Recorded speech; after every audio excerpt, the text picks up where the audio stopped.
Aliens, ghosts, the supernatural, conspiracies. A cup of coffee? Welcome to Caffeinated Conspiracies. I'm your host, Glenn. And I'm your host, Omer.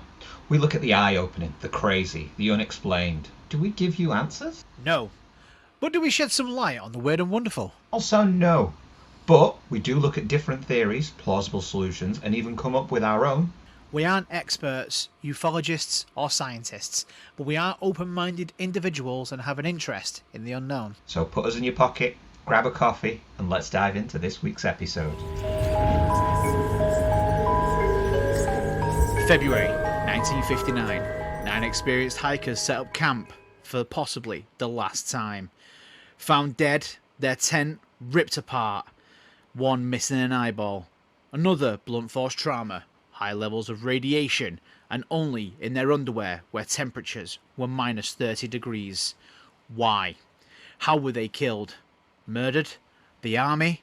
KGB? A Yeti? Aliens? Avalanche? We still don't know the answers, and you probably won't get them today. But this is the Dyatlov Pass Incident. Yes, welcome to the show. This week we're looking at the Dyatlov Pass Incident. Now, if I do butcher that, I am very sorry. This is I'm not gonna lie. This is one that I've been fascinated about for quite some time. And let me just say to you people out there that may be commenting on our posts, liking everything, that we've actually had somebody ask for this one, and because they asked for it, that's one of the reasons that it's on the show this week, because it is one that has been asked for. So, you know, if you've got any conspiracy theories or ghost stories, let us know on our socials. I just want to get that in there quite early because, like I say, this is where this one's come from, really. The Dyatlov Pass Incident. It's I've been raiding it Dyatlov Pass. Like, fair enough. It was like a child wrote it. They missed out a couple of letters, but it says Dyatlov Pass. They just missed an A and an E. Yes. It sounds more pleasant when you call it Dyatlov Pass. You know, Yeah. Dyatlov Pass. You know, people got together. Sounds nice, doesn't it? But it's not nice. They spent their last nights together to never be heard from again. Exactly. As I always ask you, Omer, when we start the episodes, where did your research take you? I didn't have to travel far on this one. It's everywhere, isn't it? It's I didn't know this existed until you told me the other week. Okay. And then when I literally looked at it, like 18 different ideas popped up, and apparently there are subreddits for each different theory. It's crazy. It is. I mean, it's insane how much this one blown up. It's like, what have you got? Like, there's a lot of alien theories. There is. Yeti, Cold War conspiracy. Oh, what's the other one? Snow monsters. That wasn't Yeti. It was just snow monsters. There was so many just like randomly strange ones that popped up, but each had their own subreddit.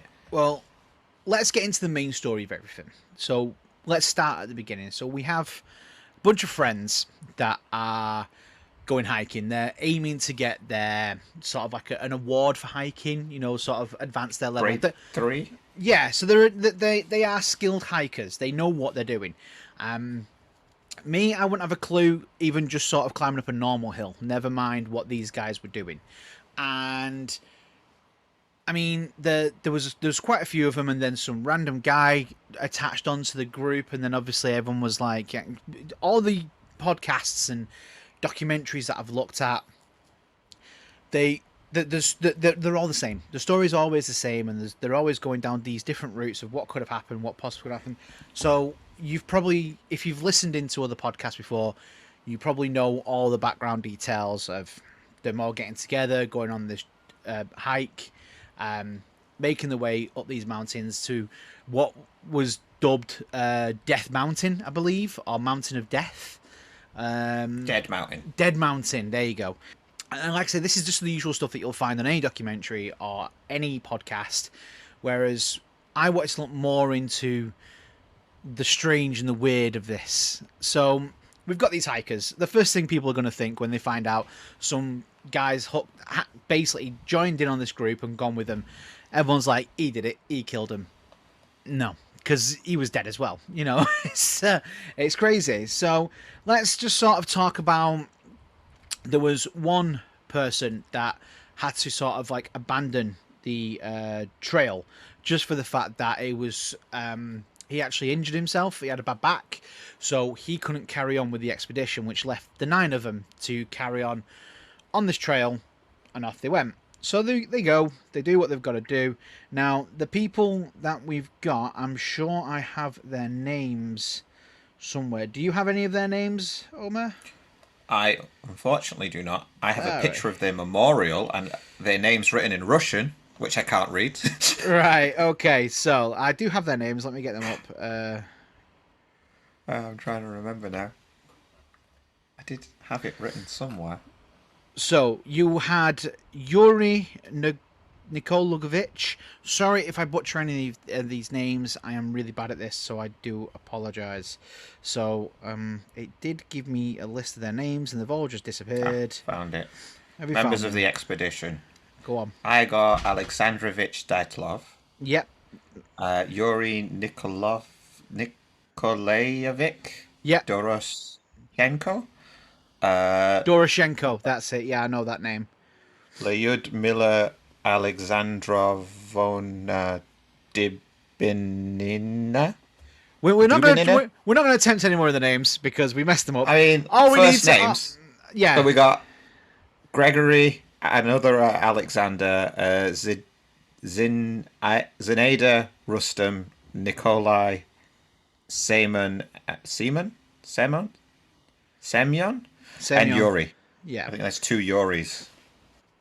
So they're just some of the names, and if we have butchered them, we are really sorry. We don't speak Russian. It's the only way. I barely speak English. So these Soviet hikers, they died in the northern Ural Mountains, and it's somewhere between the 1st and the 2nd of February. We know that. And again, like I say, the circumstances of their death is still unknown. Now, let's not go too much beat around the bush of them hiking and them stopping off places and taking the pictures. Let's get into the main nitty-gritty of it. And we've got to talk about when they didn't come back from their hike, a search party went out looking for them. Okay? So they went up into these mountains and they're looking. The first thing they find is the tent. This bit is like the big thing. The tent. Brilliant. We found their tent, so we know they've set up a camp. Wait a minute. Why has the tent got a massive slash in it that's come from the inside out? That's first point. My first question, before you move on from that, is how do you tell with a tent? I mean, a window. When you break a window, glass lands on outside. With a tent, it's a flappy piece of cloth, right? So you cut it and it flaps. Both ways.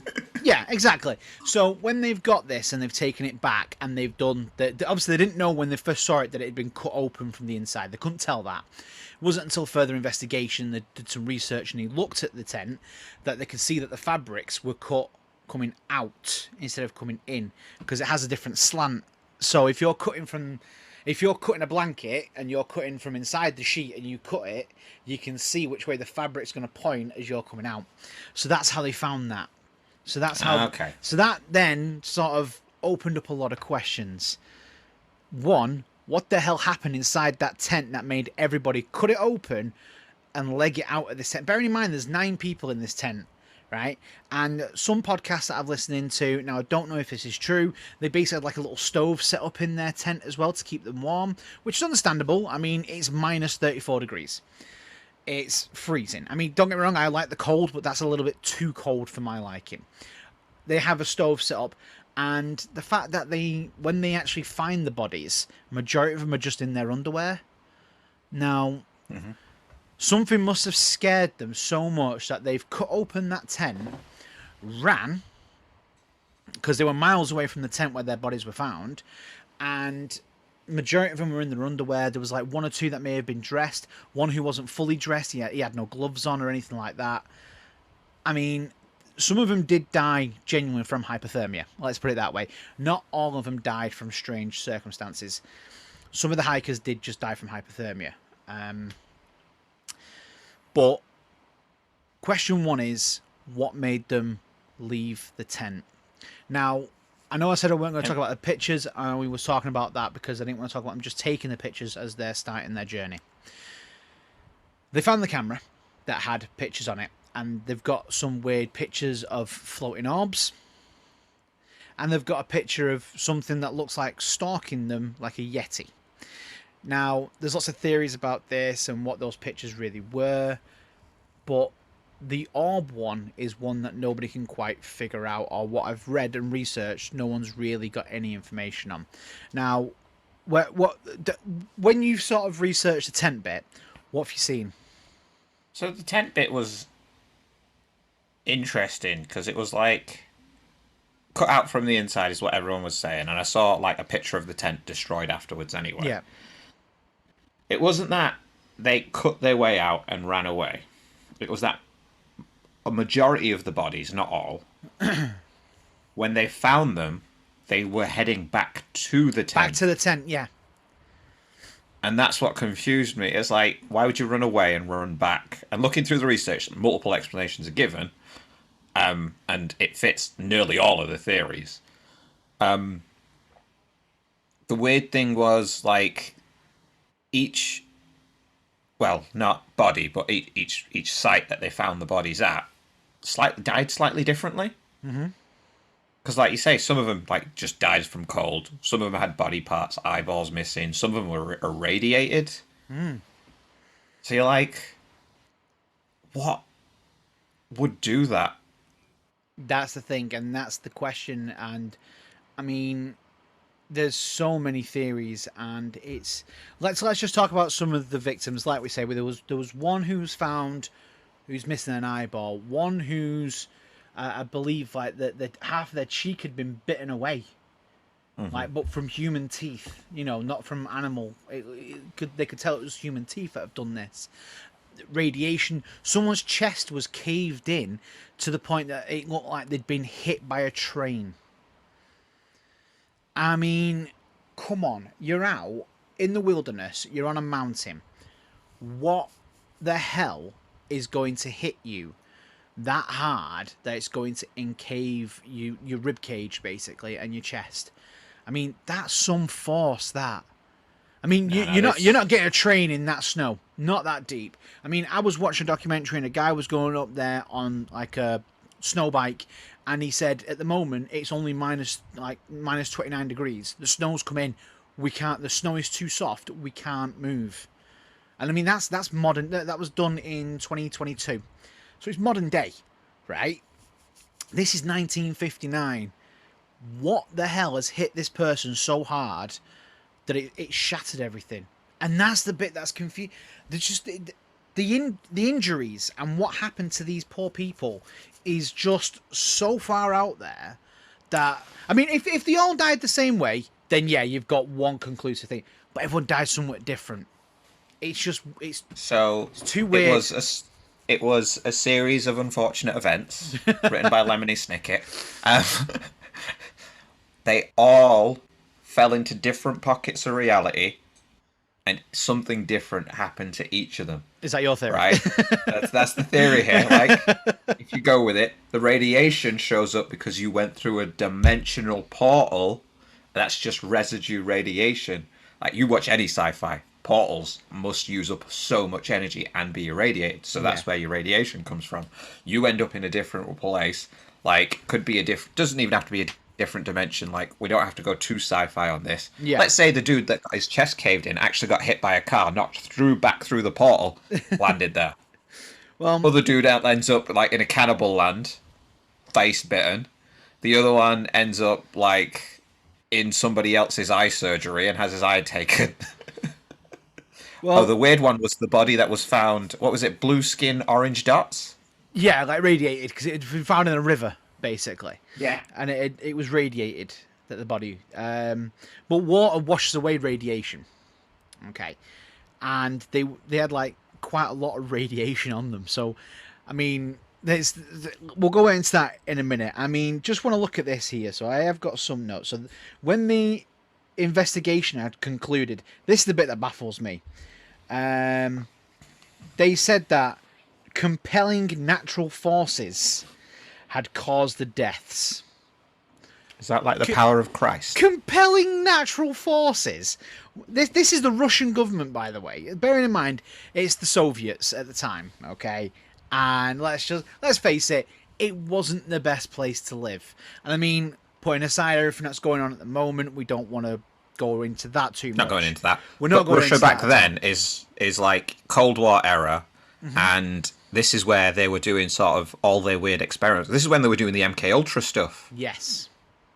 Yeah. So they had a lot of secret stuff, hidden stuff that they were up to. Them playing around with radiation at this point is not out of the the norm. Here's just some of the theories that was put forward for the deaths. So they had like animal attacks, hypothermia, which we know is confirmed that some of them did die from hypothermia. I'm not saying that that's a conspiracy. We know that it's been proven. An avalanche.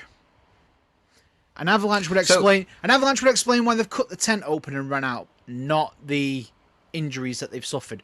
But with an avalanche, it would have covered the tent and we wouldn't have seen it. Depends where the avalanche was, what they heard, and which way direction it went in. There's a few theories I've seen on that one, and there's what was it? There was a podcast. I need to remember the name of the podcast so we can link it to people that claimed that Frozen had solved that mystery. The kids' movie Frozen had solved the mystery. So the guy, the avalanche that happens in the first Frozen? Yeah. The guy that did that, he actually used real-world equations to measure how that snow would fall. Okay. He used that same data to measure how an avalanche could have buried them in Dyatlov's Pass. And apparently it was a 1-for-1 comparison. Okay. So, based on his data and how avalanches fall and that, it worked out that yes, that not only would they have heard the avalanche coming, so that's why you would have cut your way out of the tent. They would have scattered because of the way the echo would have gone around them. They wouldn't have known which direction it was. Well, you would think down the mountain, but you'd scatter because you didn't know which way was safe. Some of the injuries can be explained from the snow hitting them, especially the concave chest. Like thick packed snow would do that much damage. What was it? Scavengers did sort of the bites and they just misread them because time and snow and degradation over time would have warped the teeth marks. Yeah. And then it was like they broke it down really way better than I am. And that's how it would have happened. So it explained a lot of sort of why they went missing so quickly, why you'd run out from the tent. So you ran out from the tent because you think it's going to get buried and you don't want to be buried. Yeah. They came back when they realised it wasn't, and that's why they died, because Sub-Zero, they didn't think it through. I like the theory, but it still leaves gaps for the radiation. And, if you were running away from an avalanche, wouldn't being buried be good? Because you could dig your way up, depending on how heavy the snow that came on top of you is. There's a few things that just didn't work out for me, given the rest of the information. And there was a lot of suspicious activity from the Russian government. Yeah. There was, to be fair, the whole thing has loads of suspicious activity, to be honest. I mean, just going off where you've said about the avalanche. So, I remember reading this back in 2019. The Russian government reopened up the case of the Dyatlov Pass, and its conclusion was presented in July 2020 that an avalanche had led to the death of and basically survivors of the avalanche had been forced to suddenly leave the camp in low visibility conditions with inadequate clothing and had died of hypothermia. The deputy head of the regional prosecutor's office said it was an heroic struggle. There was no panic, but they had no chance to save themselves under the circumstances. The avalanche would have been known as a slab avalanche, which could explain the trekkers' injuries. So there's a slab avalanche, basically. A slab avalanche forms frequently in snow that has been deposited or redeposited by the wind. They have the characteristics of appearing of a block of snow cut from surrounding by fractures. Elements of slab avalanches include the following: a crown fracture at the top of the starter zone, a flank fracture at the side, and a fracture at the bottom called the Stuck Wall. So basically, they're saying that this big slab of snow, like a big giant rock, basically come down and hit them. So I suppose where the theory that you've read or you heard, That was, yeah. that's what it's trying to say, is that it's slab. Now, I don't know. I really don't know. I mean, these people were experienced hikers. Surely, I mean, the Go on. slab theory, like, it makes sense for some of the story, not Yeah. all of the story. Because, yes, that would explain why you'd exit the tent run. Especially when you realised your mistake. Because the avalanche, the slab, that from what I read on it, was it's not instantly visible when you dig through the snow. So even an experienced person wouldn't know it was there. You would just, it'd be too late. Because you'd feel thick, compact, like dense layer of snow that kind of does feel, and you'd think that's safe to dig in, but that weak layer that causes the avalanche is below that dense layer, and if they didn't dig that deep, they would have never seen that soft layer that then causes all of it to come down on them. Which explains you realizing it's happening, cutting out of your tent and getting away from it before it like really does some damage, right? The strange thing is all the incidents that, so leading up, there was a lot of weird things like the orbs. There was the possible Yeti sighting, which I was think it's like, you know, Loch Ness. There's too many blurry pictures to say it's anything. And then there's the weird way the Russian government dealt with it, because they were like, oh, we know what it was, but we can't tell you. Then they were like, oh, we know what it was this. And then it was really odd. And the radiation doesn't explain anything to do with the avalanche. No, exactly. One of the weirdest things that I came across, which I couldn't find enough on, was when they found the bodies and they pulled in all the equipment. In the equipment were two items that were... So none of the hikers were related to the military in any way. Yeah. They were all like students, like experienced hikers. They were like doing other stuff, mostly just students. But in the artifacts of the stuff they pulled in, they found a wrap for legs that was Russian standard military attire, and I think there was an ice axe that was once again Russian military. And you're like, why would they have that? And then when the forensics officers went in to look at everything to find out what had happened, they suspiciously went missing.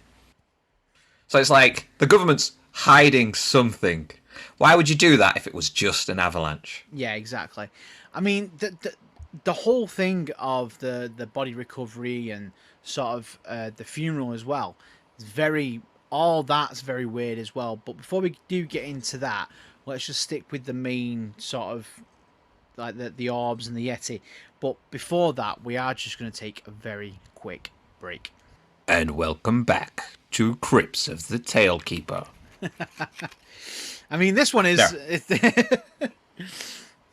This one does get that sort of weird, doesn't it? Like it does. And I mean, there's so much unexplained that so many different theories sort of sprang off from it. And there's kernels of truth in each of these mad theories, like the Yeti, the orbs. And I was like, there's got to be something to piece them together. So which weird ones did you find? I mean, have you actually seen the Yeti picture? It was blurry. It just looked like glowing eyes. It is blurry, and we will put it on our Instagram and our Facebook, and even on our threads now. Yes, we're on threads. Just plugging that in there, where you'll be able to see that picture of not only the Yeti. I will put the picture of the orbs on there. The orbs is very, very blurry. Now, people that have looked at this Yeti picture have said that it's probably one of the team messing about. Bit blurry, bit in the background. They were taking pictures. There's loads of pictures, and I'll try and get some of them as well and put them on Instagram. And even if you head over to TikTok, you'll be able to see this little clip where we're talking about the videos and the pictures. You'll be able to see it on there, and you'll be able to see all the pictures and me and Omer talking about them. But Just looking at those pictures, it looks like they're having fun. Don't get me wrong. And maybe that picture that they say is the Yeti. You know what? There is that part of me that's going, it's just one of the guys messing about. We've done it. We've done stupid pictures like that where they're a bit blurry, you know, and you can't quite tell what it is for a laugh, for jokes. But the orbs, I mean, they've even written about them in a diary that they've seen them. And I mean, the diaries were found as well when they've recovered the bodies. That basically a lot of it was everyone was in high spirits. Everyone was having a laugh. Everyone was having a joke. Everyone seemed dead happy, and things didn't seem to be. You know, little did they know that they were going to die. I mean, we don't. These things just happen. But I don't know. There's just something about. I mean, I can't believe the Avalanche theory. I just really can't, because that I kind of can. My issue is given everything that's come from it, is I don't disbelieve. So this is the one. This one I like, because this is the one I can't disbelieve any theory. But I don't think one theory is enough. So if you take into account, let's say the avalanche did happen. Okay. Yeti, let's call that one out. Like, I don't believe that one. No, I don't. I can't say it's a Yeti because, like I say, that picture for me, looking at it, even looking at it now, I've got it on my phone here. I can see it. It just looks like a blurry photo of one of the mates creeping behind a tree and just being funny.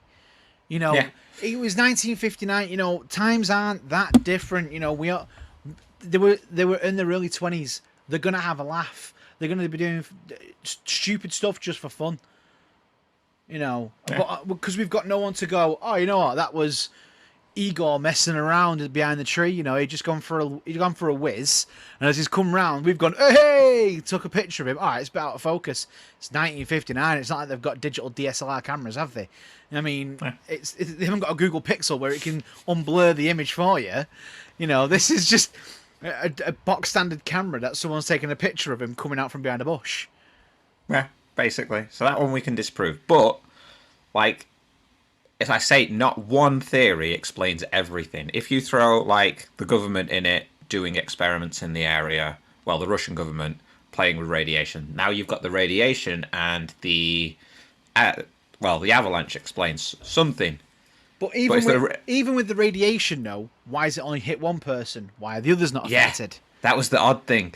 I was like, then, if it was the government and they were testing radiation, back then, we did not have that much control of radiation to pinpoint a single target.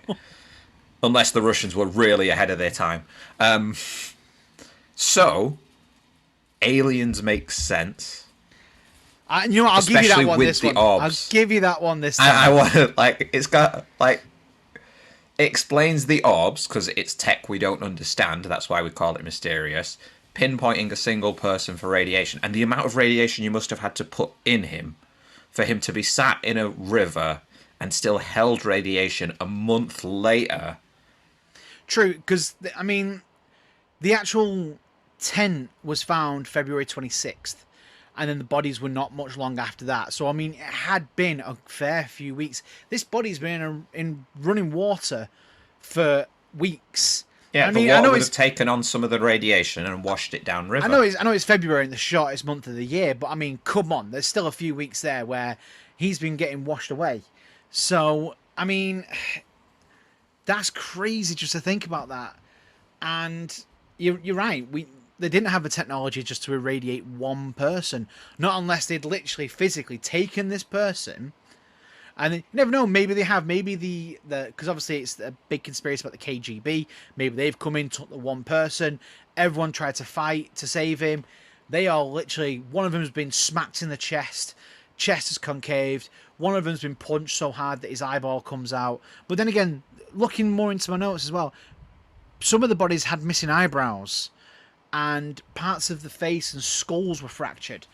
And I mean, that could just genuinely be that they literally have had the crap kicked out of them, and there's been a fight, and it's been that aggressive that, I mean, the KGB haven't been known very well to be nice, have they?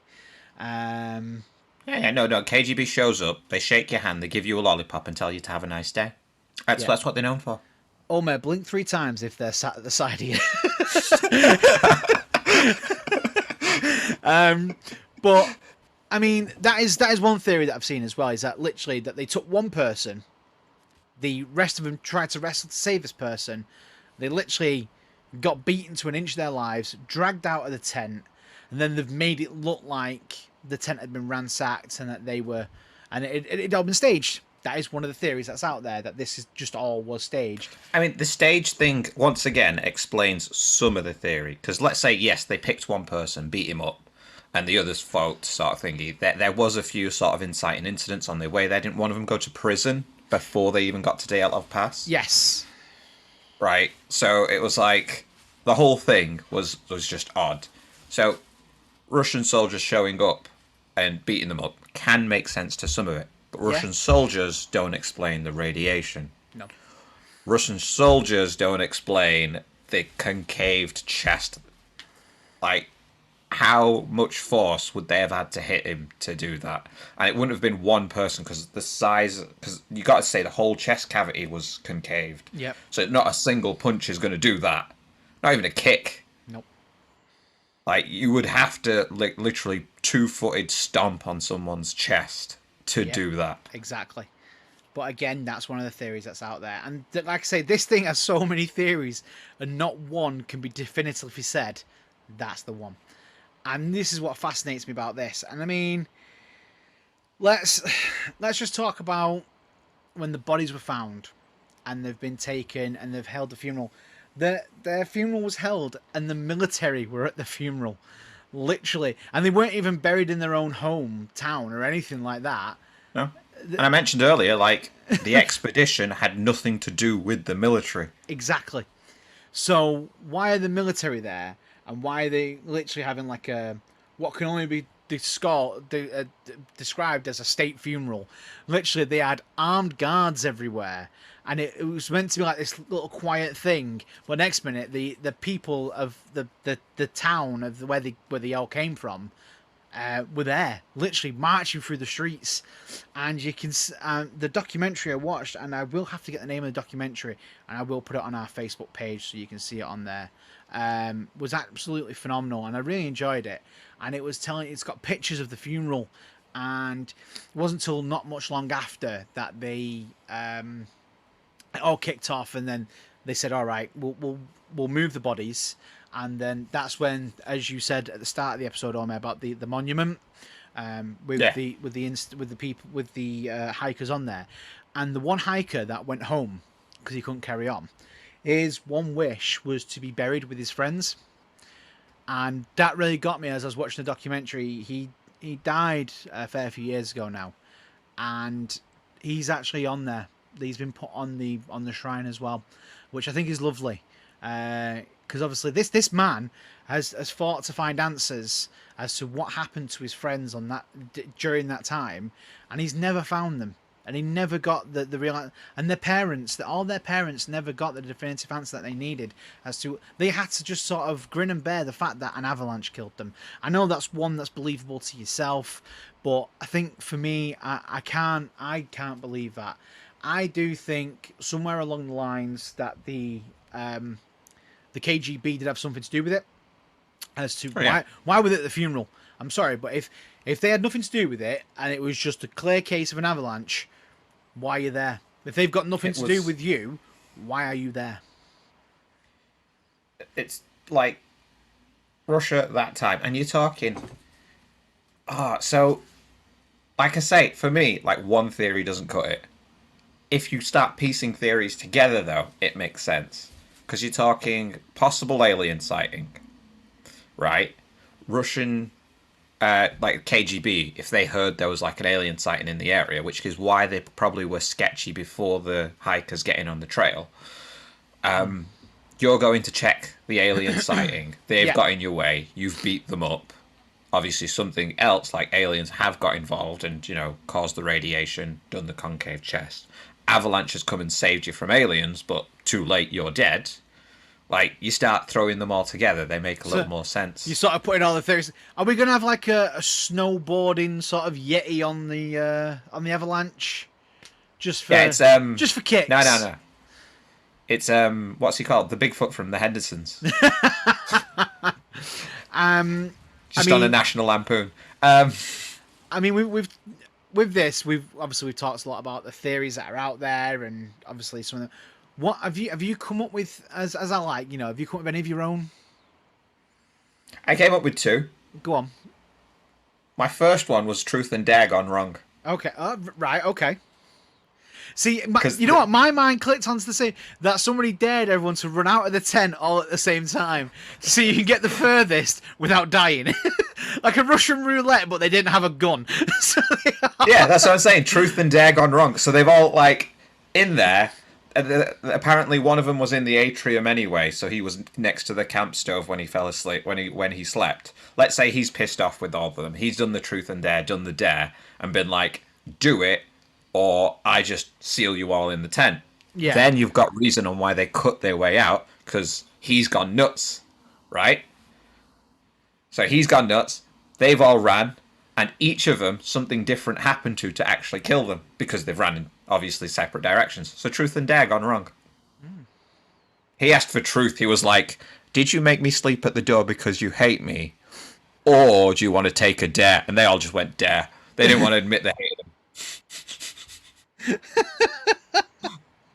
Okay. He was probably that dick who was asleep and snoring, or like, wasn't he the one who had the instrument as well? Yeah. Yeah, I'm sure he took an instrument with him, and he was like the yeah. bard for the trip. Yeah. So it's like maybe the bard got too frisky with somebody. I don't know. Yeah, But exactly. That's yeah. I like the truth or dare gone wrong theory. It can explain everything while explaining nothing. No, completely. Yeah, I'm with you on that one. Now, one of them is This is one of the ones I was looking at, and it's sort of one that I like the idea of. Now, it's a paradoxical undressing. Hear me out.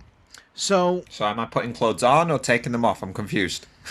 So we know that the majority of the deaths were caused by hypothermia, but that can induce a behaviour known as paradoxical undressing, in which the hypothermic subjects remove their clothes in response to perceive that they're burning.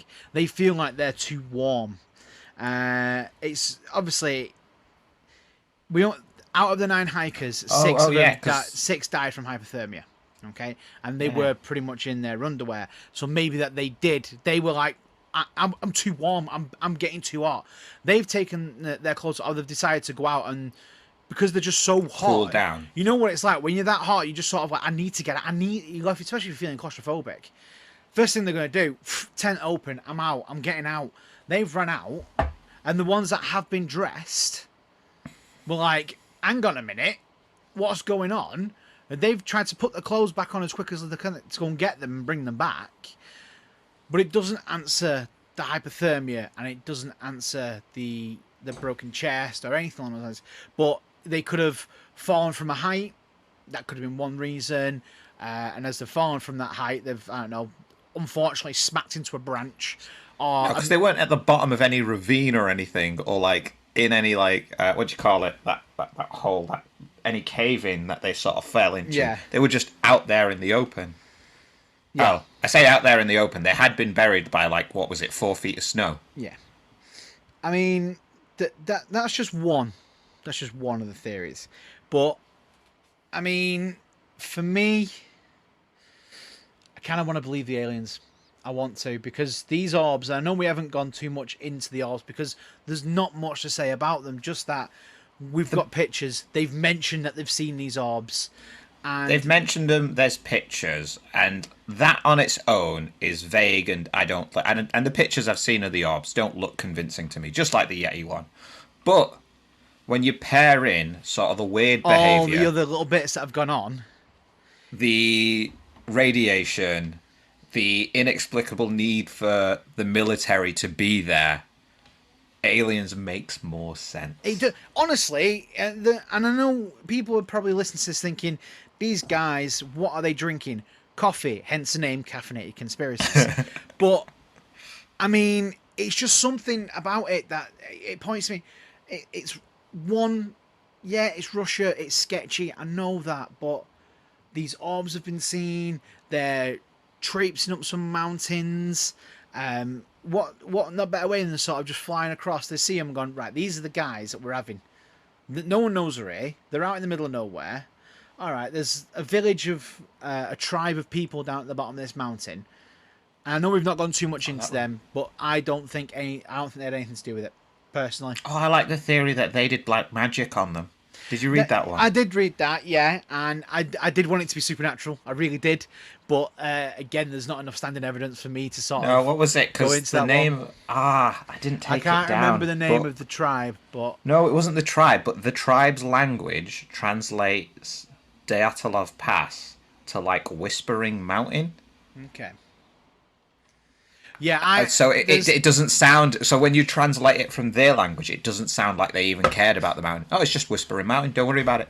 What we do need to make people aware of on this show is it is very biased towards what me and Omer look for. We're not saying that we're going to go. Yeah, we're not going to say that we're going to do research into every little minute factor, because this is more of a fun show than anything. It's a laugh. We're here to sort of talk about the theories that we like, the crazy stories, just because I've got a fascination for them. But there are some parts of certain stories that don't need to be told. And if you want to go out and find it for yourself, you can do. I'll even put links to other podcasts in our descriptions so you can go and listen to them, especially where we've got our research from. I mean, I've been reading the book at the moment about the Dyatlov Pass Incident, and it takes like snippets from their diaries and puts them in the book as well. It's really good. I believe it is called Dead Mountain, the book. It's really interesting. And it's definitely, I would say to anybody out there who's interested in the Dyatlov Pass Incident, read the book. But I mean, the theories, I think they've signed it off now as an avalanche. I don't think there'll be any more investigation into it, apart from people, like-minded individuals like me and you, Omer, that will go further into more depth research, do a lot more on it than we would. I mean, like I say, we've done this for fun. We're not scientists. We're not conspiracy theorists. You know, we're not professionals in that sense. My initial thought was it was caused by Mulan. She shot that rocket, it hit the top of the mountain, avalanche. And the radiation came from the rocket. yeah, from the rocket. It was Mulan just like, I beat one race of people this way, let's do another. I do think that it's going to be one of those ones that, again, there's no answer for. There won't be an answer. We have to just sort of accept an avalanche. But I know there are people out there that won't accept it. I, for one, won't sit down and take that. I don't accept that. Every episode we've said that we want to know the truth, or sometimes don't want to know it because I kind of like the mystery of this. I want to know. I really this want one's to like, know. I want to know, and there are I feel like too many different parts that just don't add up. They contradict each other. Saying it's an avalanche, okay, but why has he got radiation? What is the avalanche, wasn't it? Well, where's the radiation come from the avalanche? I didn't know avalanches were radioactive. I mean, this is news to me. You don't know what was buried under there. That's the point. I don't. But nothing else was ever found. Although, if you think about it, right, if you think aliens, radiation, military, and an avalanche, right, and we're only 10 years from the space race. So I mean, Russia technically lost, but then the theory that's a theory for another day. That is a theory for another day. But hey, if Russians were chasing down aliens, found the hikers, there was an avalanche caused by the aliens to stop the Russians, and the hikers were just in the middle of it, it could explain it, and this is what started Russia on the space race. So we're saying wrong place, wrong time. And aliens were involved. That's our theory, folks. If you don't like it, well, it's Russian. That's a movie title. Russians versus aliens. I'd watch that. But yeah, that's our theory on there. I mean, I want to know the truth. I'd love to get down to the bottom of this. I would love to know. And it is probably one that, don't get me wrong, if another investigation opens up about it, I'll probably want to revisit this again. probably go into a bit more detail. Maybe look at the tribe. Maybe they did have something to do with it. And obviously, I know we've only picked at certain points and not going into full detail on it. But there is just too much to go into that we wouldn't be able to keep it interesting. Let's put it that way. No, and this would be like a much, much longer episode if we went into each detail. Like, and you wouldn't have the same witty banter that you have on every episode we've had. yeah, you would just have us telling you facts that everyone else is saying. Exactly. But you can learn the facts from them. You can have the fun with us. Exactly. That's what we're here for. We're here for fun. But obviously, it's not fun what happened to them, and thinking about what happened to them was an awful thing, and unfortunately, 9 innocent people did lose their life, and I hope one day we can find the peace that they deserve for everything that happened to them and actually learn the truth. But until then, we're just going to have to keep listening to podcasts, keep watching documentaries, reading books, and come up with your own theories about who done it, what happened, but we'll never know. So, in the meantime, if you can find me more theories on the aliens, more proof to it, then you can send that on our social medias. It's more stuff I will go through. Exactly. And you can find all our social media links just by clicking on the description of the podcast. They've got a link tree on there that has linked to everything that we have. We have Facebook, we've got Twitter, we've got Instagram, we're on Threads now, we've got TikTok, we've got YouTube. Anywhere you can think of, we're on there. We've got a couple of video clips on there. There's lots of trailers coming up for each of the coming up in episodes as well. Make sure you let us know what you want to hear. We've had people tell us already of some of the ones. I mean, Omer, what are some of the ones that we've had there? We've had something about an airport. What is it? What we're talking? People that have messaged us, I remembered, and then I forgot. I put it on our episode. I've got it somewhere in front of me, and I'm forgetting where. That was it. Denver Airport. Denver Airport. They are just to give you some of the hints of some of the ones that people have already asked us to do, and we're already looking into them. We've got the Black Knight satellite, the Adam and Eve CIA files. Those are just some of the ones that people have sent to us who have said, "Can you guys do an episode on this?" Yes. It will come later in maybe season 2 or a little bit further down the line. So just drop us what you want to hear us talk about. Because it's me and Omer. We like to drink coffee, have a laugh about it. And these are the things that interest us. Learning some of these fun ones. Exactly. We're learning things. I mean, I'm definitely learning things. Well, I don't know about you, but I'm out of coffee. Have we given you answers? Have we left you with more questions than you came in with? You can let us know on all our socials. Links are in the description. But be sure to leave us a great review to please the overlords. You can find all our episodes wherever you listen to podcasts. Make sure you tune in next week when we have a fresh pot of coffee, some more crazy theories. But for now, I've been Glenn. And I've been Omer. See you next time on Caffeinated Conspiracies.